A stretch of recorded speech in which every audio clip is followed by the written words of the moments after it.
Monday, Tuesday, Wednesday, Thursday, Friday, Saturday, Sunday. 7.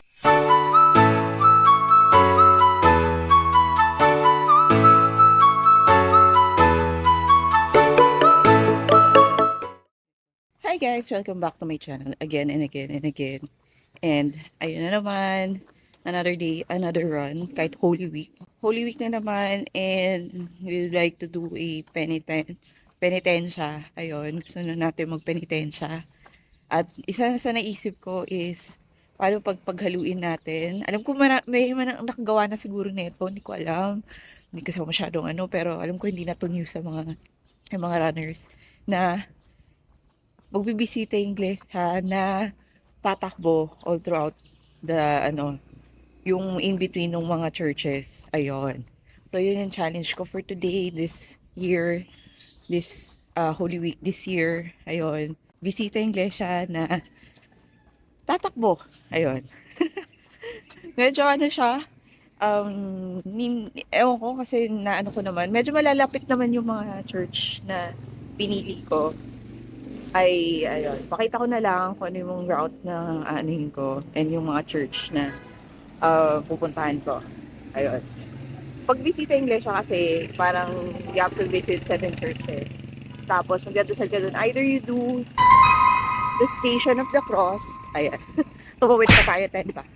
Ayun.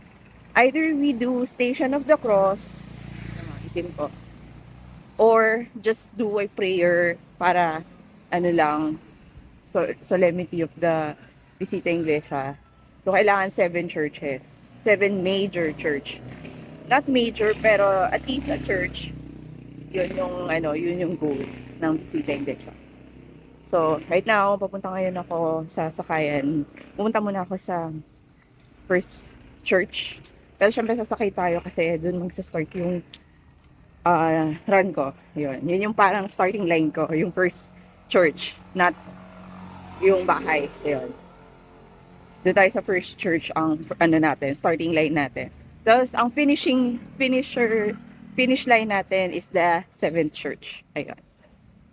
A few moments later. Oh, that's a nice church. There was a nice church here. Sarado to. Ito. Yeah.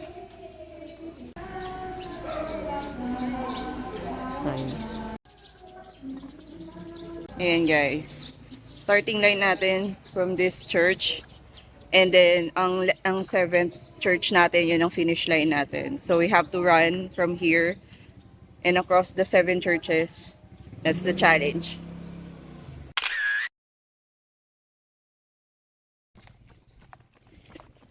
Okay guys, start na ako.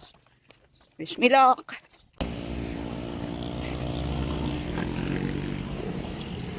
Excuse me.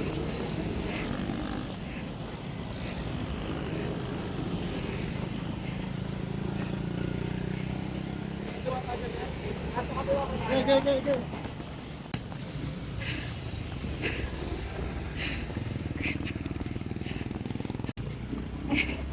Ayun guys, lapit na tayo sa 2nd church. Okay pa naman. Keeping the space. 12 Init. minutes, 19 Good luck. seconds.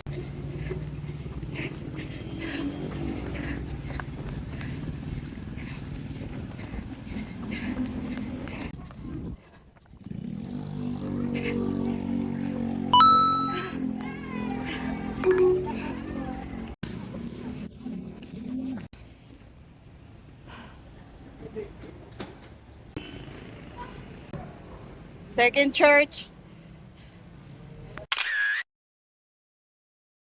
Ayun. So, pinaka-challenging pala dito sa run na to, I forgot to mention this. Ang init. Kasi medyo around 7, 8 to 1 na ako. Medyo late morning na ako. Hindi man late morning, pero ayun na. Medyo sikat na yung araw. Usually, I run early morning pag wala pang araw, ganun. So, this is a challenge also. Yun nga, sabi ko nga penitensya to. So, running from in between churches, it's a challenge. Lalo na sa akin na hindi tumatakbo ng ganitong sikat na sikat yung araw. So, ewan kung kakayanin ko pa pero dapat kayanin kasi ngayon nga yung challenge at yun din ang penitensya ko for ulit. Para naman magamit yung pagtakbo ko, di ba? Ayun. So anyways, we're off to the third church sa May Concepcion yun. So hopefully medyo smooth sailing kasi kanina muntik na ako madapa kasi ang dami mga ano dito. Dami mga sidewalk dito. Hindi pwede. Hindi siya walkable city. Marikina. Healthy city but not walkable.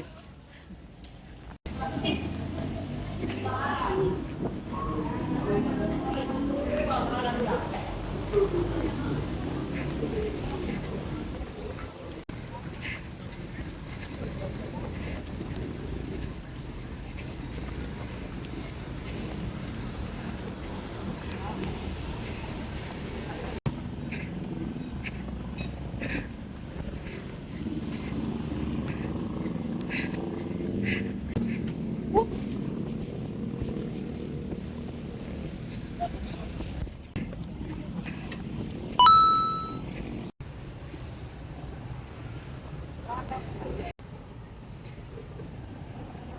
Third church.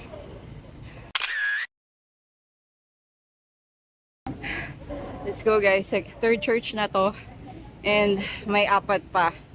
So, tatakbuhin pa natin dito. Medyo kabisado ko naman na. So, hindi ko na kailangan mag-navigator. Sad to say, yung distance ko from the first church to the second church, then mid-third church, hindi na-record kasi nawala yung app ko. So, sorry to say. Ayun. Ay, Diyos ko. Pero ngayon, i-keep ko na siya. I-exit ko na yung navigator kasi baka yun yung naging cause ng bite na wala yung ano. So, ayun. Yo!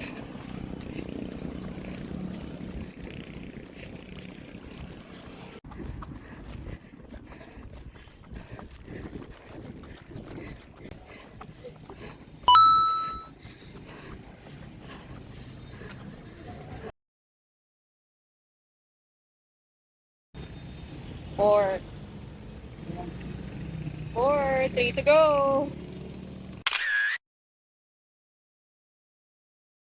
Ayun, ika-fourth church ko na. So, ito na, nasa gitna na tayo. Medyo magkakasunod na lang yung church sa mga susunod ko. Ayun, so, medyo okay pa naman. Ano, nakapag-hydrate naman ako and such. So, we move.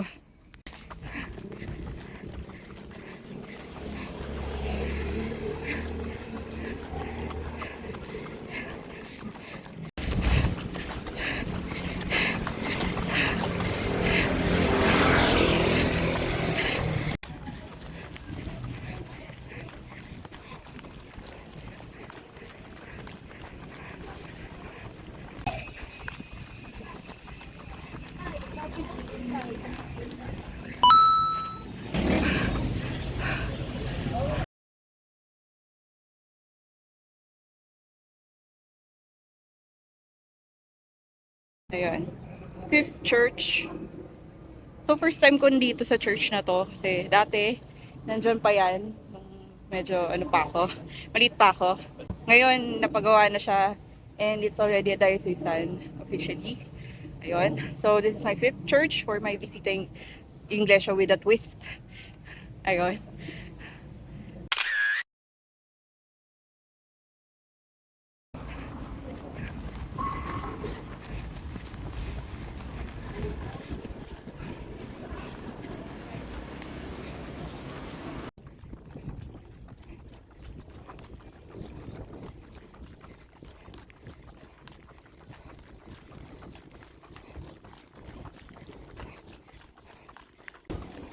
Okay.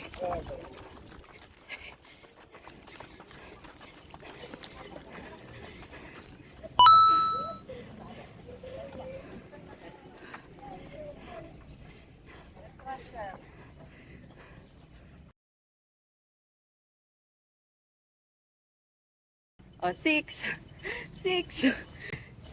church. Ayun.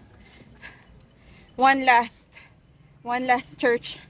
Along Marcos Highway pa yon. So, tatakbo tayo along Marcos Highway para lang makarating sa church na yon.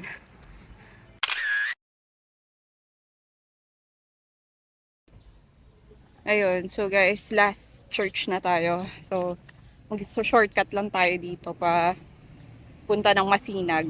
Kasi dun yung pinakamalapit na papunta dun sa last church ko, dun sa Diocesan of St. Therese. I think Diocesan Shrine of St. Therese pala.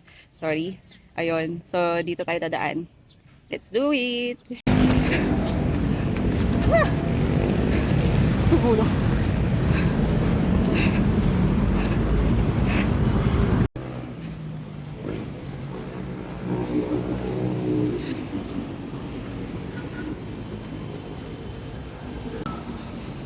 Let's go, guys. Let's go, guys.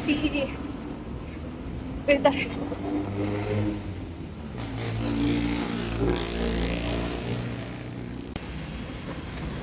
Yeah!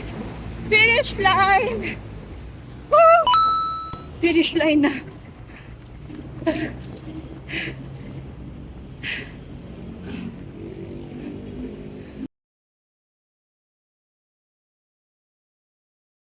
Time 51 minutes 55 seconds. And finish line ko Distance for this 8.04 Bisita Iglesia with a kilometers. twist. Average pace Ayun. 6 minutes 27 seconds per kilometer. Current pace 16 minutes 6 seconds per kilometer.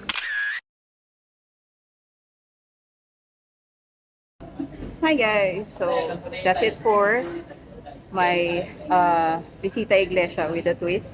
Ayun nga, tinakbo ko yung from the first church dun sa may saan ba to? Sa may near Loyola Memorial kasi yun, yung church na yun. Until here, sa may Antipolo. Actually, lower Antipolo lang to. Hindi pa naman to sa taas ng Antipolo. So, nasa along Marcos Highway lang ako. Ayun. So, tinakbo ko. Dapat sana around 11 kilometers yun. Pero hindi na nai-record yung first church to second church ko. And yung middle nung second to third church ko, nawala bigla yung record ko ng takbo ko nun. So, dapat around mga 2.5 kilometers sana yon. So, at a total of 11 kilometers. According sa Google Maps. Ayun. Sayang lang, hindi ko na-record yon na kumpleto ko na sana yung aking virtual run for the Easter run ng Pinoy Fitness. So, technically may 2 kilometers pa ako short. Ayun. So anyways, what's my learnings? Mahirap siya. Mahirap siya and nakaka-enlighten kasi grabe. Ngayon ko lang napagtanto na may hindi talaga walkable sa around Marikina and of course around here sa along Marcos Highway. Hindi siya sobrang walkable na may mga bumpy sidewalks pa. So binigyan talagang importance talaga yung road as hindi lang yung sidewalk. Ayun. So, oh my gosh. Ngayon ko lang kasi ginawa to and hindi sanay yung sarili ko sa route. Kaya parang feeling ko everything pa. Pero, ayun, the distance is okay kasi around, lang naman siya, around 11 kilometers. So, in total, dapat sana. So, lang, nakaka-enlighten lang. And, of course, nilagyan ko ng twist ang normal tradition na ginagawa tuwing Semana Santa, which is the Visita Iglesia. Nilagyan ko ng twist as a runner. I gave it a twist na tatakbuhin ko yung route in between the churches, which is a good run for me. Good time din, good pace. Kasi hindi ako nagmadali kasi hindi naman to race. Hindi naman to actual race. It's supposed to be, an enlightenment for me. And of course, sa aking faith, na-renew ang aking faith as a Catholic. Yes, I am a Catholic. Hindi lang halata. Hindi lang halata sa pananalita, di ba? Ayun. So anyways guys, that's it. See you on my next. Bye!